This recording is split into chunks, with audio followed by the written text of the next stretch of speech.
Okay, Assalamu alaikum wa rahmatullah. Bismillahir Rahmanir Rahim. Alhamdulillah Rabbil Alameen. Wa sallallahu ala Muhammad wa alihi at-tahirin. Allahumma salli ala Muhammad wa ali Muhammad. In this lecture, I want to just say a few words on khulus and what sincerity means before Allah subhanahu wa ta'ala. In opposition to sincerity before Allah is the issue of riyah, ostentation and doing things for other than Allah, especially in the ibadat, where you compromise the ibadat and by not executing them for Allah's sake alone, and other things being intertwined with it. Sayyid ibn Tawus was a very important figure in Islam, and he lived around 800 or 900 years ago.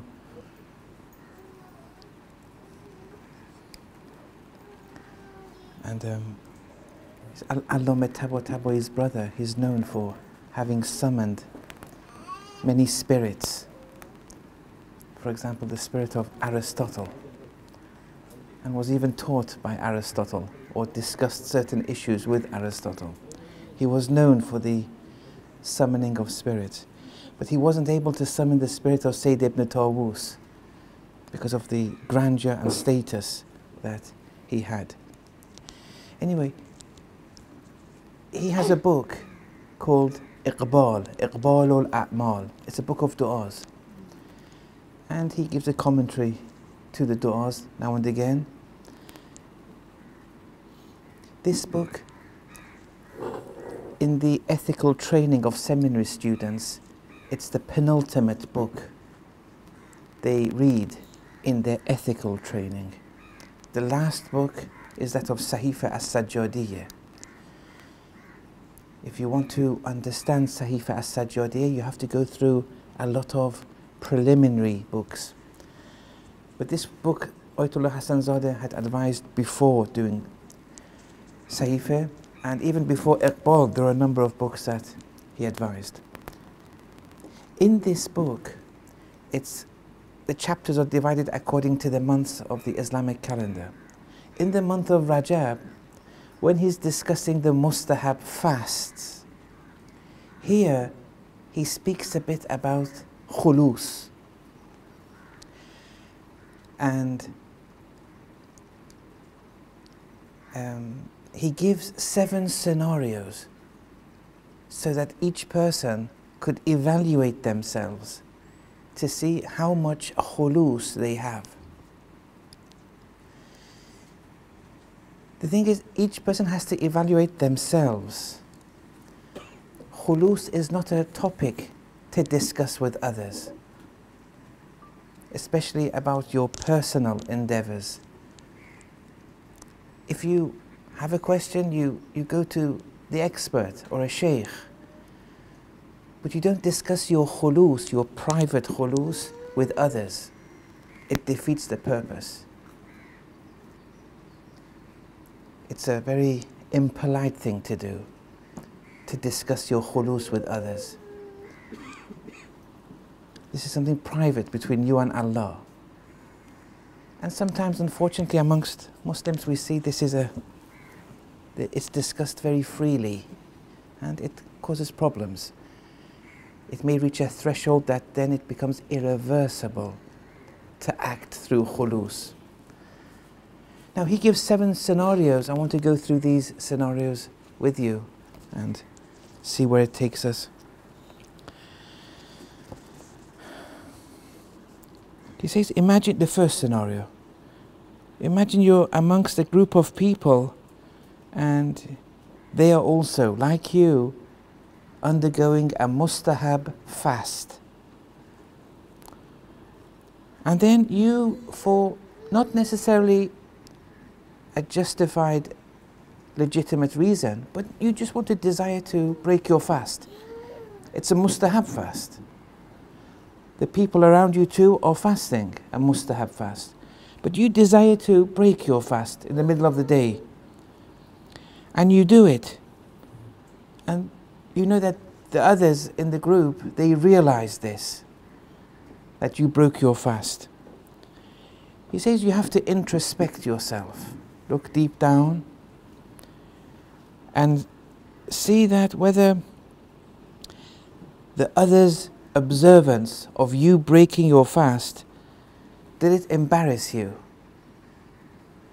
If you say, yes, it embarrassed me a bit or a lot, there was no khulus when you did that mustahab fast, because you did it for Allah's sake. And then you decided to break it, okay, you broke it. It's not a sin or anything, but why do you feel embarrassed? You did that was for Allah's sake alone. It means you became embarrassed because others saw you. Here, this wasn't done qurbatan ila Allah. It didn't have that khulus before Allah. It had qurbatan ila nas. It was for the people you did it. Otherwise, if it was solely for Allah, you wouldn't have felt embarrassed. That's the first scenario. In the second scenario, he says, introspect again, go deep down, and see whether, when you're doing a mustahab fast, for example, would you like Allah alone to be aware of your fasting? Or in addition to Allah, you would also like others to be aware and even praise you for the fasting? You wouldn't mind others to become aware you're fasting, not Allah alone.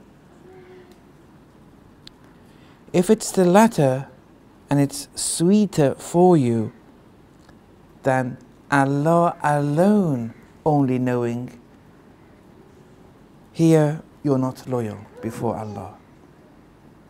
There wasn't khulus here. There's no khulus. Fasting here would be a spiritual illness that you have. This is on a par with the verse in the Quran, وَإِذَا ذُكِرَ اللَّهُ وَحْدَهُ.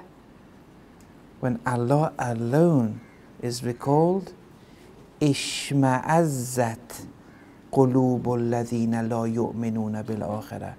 The hearts which don't have iman in relation to the hereafter, they shrink with aversion. They say, oh, Allah alone? They wouldn't mind others to find out. But when it's Allah alone, no, it's a bit...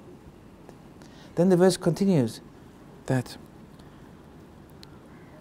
وَإِذَا ذُكِرَ الَّذِينَ مِن دُونِهِ. But if other than Allah is also mentioned, إِذَا هُمْ يَسْتَبْشِرُونَ. They rejoice. They become happy. Well, others are seeing, others are knowing. These people don't have khulus. They're fooling themselves. Chapter 39, verse 45. That's Ayatollah Jawadi's interpretation here. Hafadhahullah. So, that was the second scenario. Yeah. The third is you have to introspect again, evaluate yourself, and see if the fact that there are an excessive number of people fasting with you, not in your presence, but you know there are a lot of, in the community, for example, when you're doing a mustahab fast, for example, or any type of fast, you know the fact that there are an excessive number of people also fasting, does this enhance or add to your joy in fasting? Knowing that there are a lot of people fasting, not in your presence, not necessarily seeing you, but the fact that there are a lot of people fasting, it adds to your joy in fasting, to the effect that if there were very few people fasting, it would decrease your joy to fast. It may lead to a kind of spiritual lethargy. There's no joy like it was when you know a lot of people are fasting too. You see it sometimes. Some people, when they want to do an action, instead of keeping it to themselves, especially the mustahab actions, they go and announce it to others. You know, I read this. It's good to do it. It's the month of Rajab. Why? What is the reason? They say education. Well, it may not be the time for you to educate. Let the local sheikh do that. You just think about yourself and build yourself now. Every mustahab action they come to read about or learn about, they suddenly go and tell everyone. And you see, they're destroying their khulus here. Do that which is on a par with your status. When you see that there are hardly any people fasting, then that be, oh, well, should I fast or not? The joy is taken away from it. When you see a lot of people doing it, yes, there's a lot of joy in fasting. There's no khulus here. This is the third scenario. Even without informing them. Pardon? Even without informing others. Yes. I'm not sure what you mean, but if you allow me after the speech, if you ask that question, I'm not sure what you mean by that, yes. So it's not for Allah. You want to be of the color of people rather than the color of Allah. Sibghat Allah. وَمَنْ أَحْسَنُ مِنَ اللَّهِ سِبْغَةً. Yes. That's the third scenario.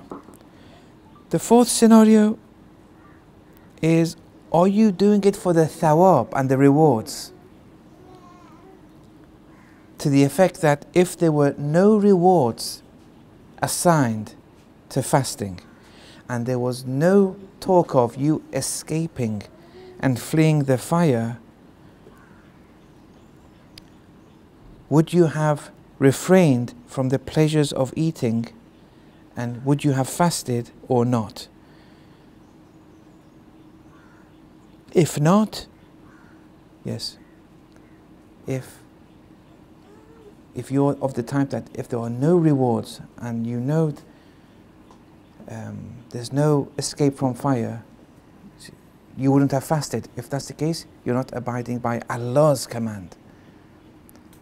Primarily it was Allah's order. You have to do it for Him, not for the secondary issues and rewards. There's no khulus then. Actually, Imam Rahmatullah alayhi, Imam Khomeini said,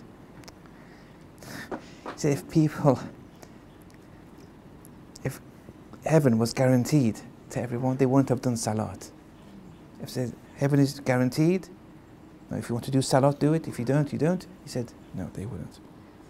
There's no khulus again. Because you didn't see Allah as befitting, as deserving for this ibadah. Yes.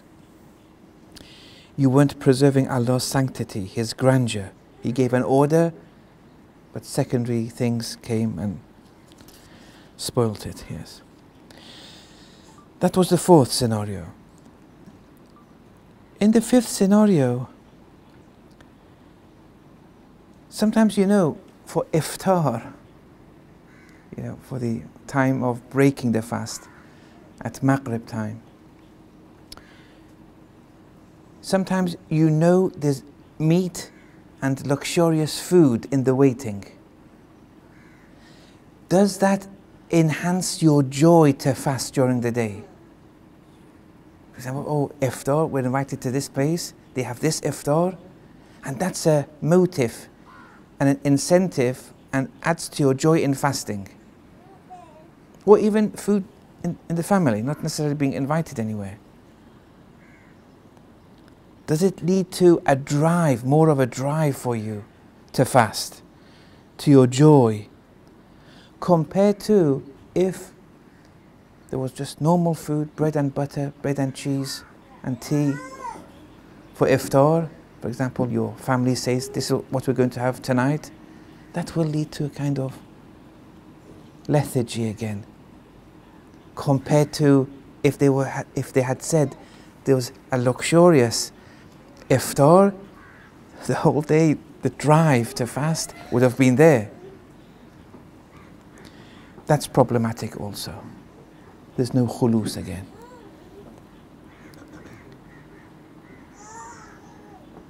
The sixth scenario, he says or writes, imagine you're fasting with ikhlas. Imagine that you're actually fasting with ikhlas. You have the khulus for a number of hours. It's middle of the day. And then it's a mustahab fast. But you're fasting and with ikhlas, after a number of hours, some wholesome, nice food came your way. Or for example, your spouse approached you in an adorning manner. Or a travel opportunity arose where there would be worldly gain were you to travel and thus not be able to fast. When you see these different occasions and different things, would continuing to fast become more of a burden to you? It's a bit more heavy now because of seeing these things.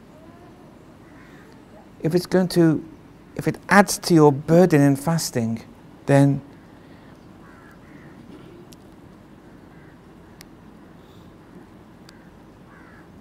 that will be problematic, yes. So if you were counting the moments of time before it's going to finish because of these opportunities, or it's going to be more difficult to continue, that's going to be problematic. The example he gives in brackets is, imagine in those days there were, servants and slaves and masters and that kind of culture. If the master knows that the servant isn't working wholeheartedly for the master, look, the master, if he doesn't see that, he may even change his behavior.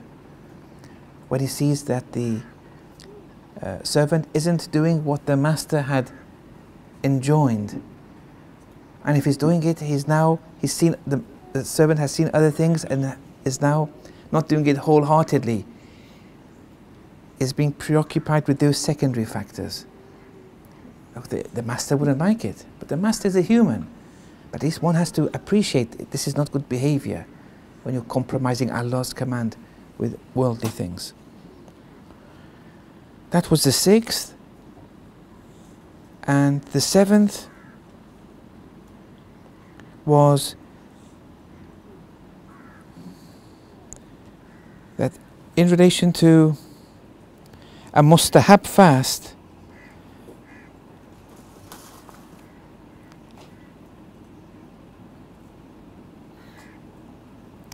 you're doing a mustahab fast, and then an incident arises which would justify you breaking your fast. But it's a legitimate, canonical excuse to break it. And actually, it's more enjoined that you do break it because it's Allah's command. For example, a believer has invited you. You're doing a mustahab fast. A believer has invited you to come and eat. Now, you know that Allah has said, you know the Prophet has said, if you're doing a mustahab fast and someone invites you, you consume, accept the invitation of the believer. Your reward will be double. This is, but aside from the reward, it's Allah's command, consume from it. But you don't. Or for example, you're doing a fast. This fasting leads you to become weak. And when you become weak, you become angry easier in relation to family members, especially, or at work. But you kind of harm people in different ways, or you hurt them. Or for example, you become so weak that you don't do wajib actions or mustahab actions which are more important than a mustahab fast. Okay? Here too. Why aren't you doing it? Why don't you break the fast? Why are you rejecting that which Allah has assigned more importance to. That means this action of yours has no khulus. Otherwise you would have quickly done it, if you're doing it for Allah's sake. Then they were the 7. So he does speak a lot on this issue, but that inshallah another time. But he goes through some prerequisites for khulus, and it sometimes become a bit fine. But he says, whenever this kind of state arises within you in such scenarios, quickly change your frame of mind. Ask for tawfiq from Allah, that Allah grant you success. Don't let this extend for a long period. Try to correct it quickly, otherwise the whole ibadah may be damaged. But that was in relation to ibadah. Sometimes, when you want to go even beyond this in spiritual wayfaring, the question is of doing this for all actions, even the non-ibadat. Having khulus for the non-ibadat, giving a speech, studying at university, working somewhere. Look, this is very difficult now, to have khulus even for these things. And that's going to be very difficult. With ibadat, the issue is that the whole ibadat may be nullified. But with non-ibadat, there's not a question of nullification, but still the question of, if there's no khulus there, you won't be growing spiritually. Because you're not serving Allah in those non-ibadat actions. You're serving the nafs. You're serving people. You want people to see you. With scholars, this is a big problem. And for everyone it's a problem, but scholars especially.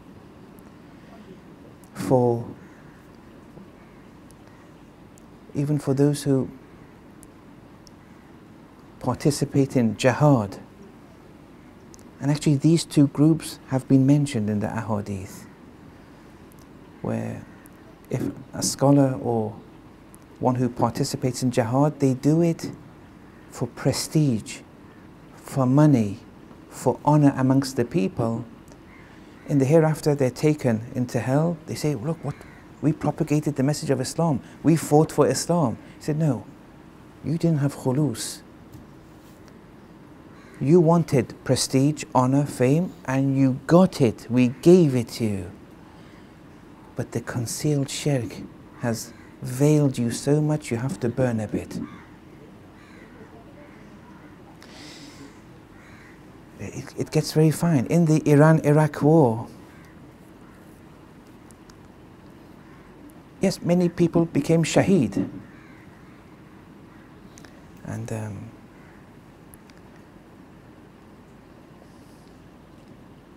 some may have wanted to attend the war to then get worldly benefits after returning. It's possible. That's of no use. Some people, though, may have done it for Allah's sake. Some people may have done it for the country's sake. That is also compromising. But some people may have done it for Allah's sake. And that's very good. They went, they were ready to give their lives for Allah, period. That's very good. But some people even went a bit beyond that. And when they had anticipated they may become shaheed, you know, those who go to war, they wear a necklace, a metallic necklace with like a small metallic piece which has an inscription, a number identifying, it's like an identity code.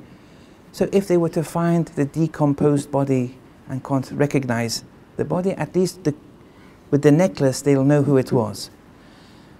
Look, some people, the shuhada, they would take the necklace, throw it away before an operation. You see, they don't want to be known. They did it for Allah's sake. This is even higher.